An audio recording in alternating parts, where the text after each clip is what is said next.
अध्याय 8 में कृष्ण अर्जुन से कहते हैं कि हे अर्जुन, एक अक्षर ब्रह्मा है। ये पूरा जगत व तमाम जीव उस एक अक्षर से अस्तित्व में आए हैं। इसलिए कहा जा सकता है कि ये पूरा जगत उस एक आवाज़ का विस्तार है। चाहे चांद तारे हों, चाहे मैं और तू, हम सभी का आगाज़ यहाँ उस एक परम अक्षर ब्रह्मा से ही हुआ है। और ये आवाज़ ही ओम की तरह कण कण में चारों ओर गूंज रही है। इसके अलावा ये जो हमारा निजी स्वरूप है वह आध्यात्मिक नाम से कहा गया है, अर्थात जहाँ जिसका जो भी जाति स्वरूप है उसमें स्थित रहना ही उसका धर्म है। यानी चांद का चांद बने रहना ही उसका धर्म है। वैसे ही तेरा अर्जुन बने रहना तथा मेरा कृष्ण बने रहना ही हमारा अपना अपना धर्म है। हर कोई यहाँ बुद्धि अहंकार के बल पर भ्रमवश अपना एक अलग से मैं रूपी अस्तित्व बना लेता है। फिर पूरा जीवन उस मैं को सत्य मानकर उसे बनाने व बचाने में लगा रहता है। परंतु हे अर्जुन, इस मैं को बचाने के लिए मनुष्य जो कुछ भी करता है उसे तू कर्म मत समझना। मनुष्य जीवन में इस मैं का त्याग ही एकमात्र कर्म है। यानी अपना एक अलग से अस्तित्व होने के बावजूद अपने को इस महान संयुक्ता, इस ब्रह्मा का हिस्सा मानना तथा उसी संयुक्ता के हित के लिए जीना ही कर्म कहलाता है। इस पूरी बात को तू वर्तमान संदर्भ में ऐसा समझ कि ये ब्रह्मांड हो, तू, मैं या ये राजा लोग, हम सभी एक अक्षर ब्रह्मा के भिन्न भिन्न स्वरूप हैं। अंत इसमें मेरा तेरा है ही नहीं, परंतु तू अपने आप को एक अलग अस्तित्व मान बैठा है। इसलिए तू अपनी तथा दूसरों की चिंता कर रहा है। इसी आधार पर तू युद्ध से भागने के हजार कारण दे रहा है। परंतु वास्तविकता में जब यहाँ सब कुछ संयुक्त है, उस ब्रह्मा का है, तो फिर हार जीत, नफ़ा नुकसान या पाप पुण्य का सवाल ही कहाँ है। यदि सब कुछ संयुक्त है तो हार भी ब्रह्मा की तथा जीत भी ब्रह्मा की ही है। और तेरी अंतरात्मा को इस बात का ज्ञान है। वह जानती है कि हम ब्रह्मा नामक इस विशाल समुंदर की पानी रूपी वह बूंदें हैं जिनका अपना अलग से कोई अस्तित्व नहीं है। अंत समुंदर की चिंता कर, अपने अहंकार की नहीं। तो इस बूंद का क्या होगा उसकी चिंता छोड़ और इस विशाल समुंदर की चिंता में डूब।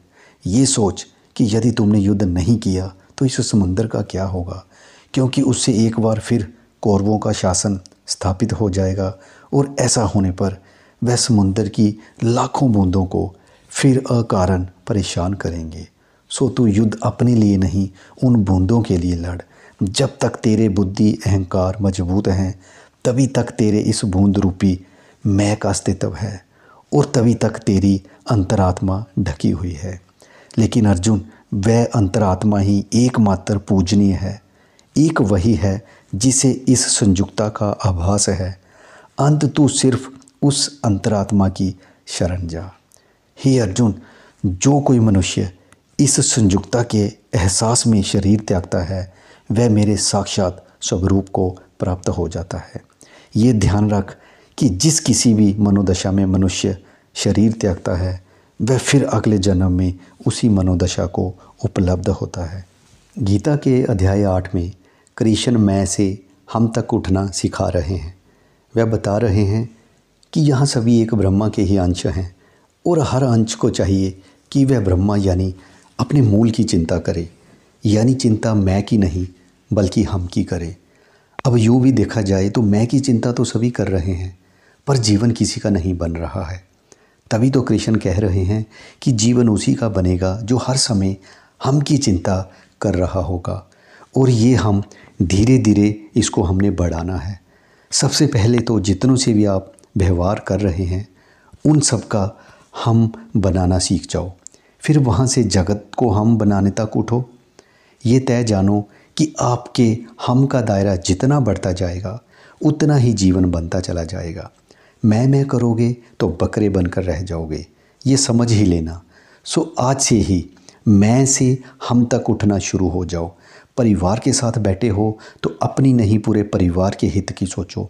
धंधा कर रहे हो तो पार्टनर से लेकर सप्लायर तथा बायर तक के हित की सोचो। कुल मिलाकर आगे उन्हीं कार्यों में बढ़ो जिसमें मैं का नहीं हम का भला हो रहा हो। फिर देखो कैसे जीवन रातों रात ऊंचाइयां छूने लगता है, क्योंकि मैं नहीं हम ही प्रकृति की शिक्षा है। इसलिए हम में जीने वालों को हमेशा प्रकृति का पूरा साथ मिलता है। अब हमें एक चार्ट दिया जा रहा है ऑथर द्वारा। आज से आप डिसाइड कीजिए कि मैं इस जगह पे व्यवहार करते समय अपनी नहीं हम की सोचूंगा। मैं परिवार की चिंता से मैं अपने हम का प्रारंभ करता हूँ, यानी आज के बाद पारिवारिक मामलों में मैं अपनी बजाय संपूर्ण परिवार के हित की सोचूंगा। मित्रों में भी हम के भाव से जीना प्रारंभ करूंगा। ऑफिस में भी सारे व्यवहार व निर्णय हम के आधार पर ही लूँगा। मैं जहाँ जब वह जिनके साथ रहूँगा सारे निर्णय हम मानकर सबके हित के लिए ही लूँगा। ऐसे ही धीरे धीरे मैं अपने हम को शहर, देश, दुनिया व ब्रह्मांड तक उठाऊँगा। इसी के साथ दोस्तों अध्याय 8 का जो मेरा वीडियो है इसका मैं अंत कर रहा हूँ। अगर वीडियो अच्छा लगा तो इसे लाइक करना, चैनल को सब्सक्राइब ज़रूर करना। Thanks for watching.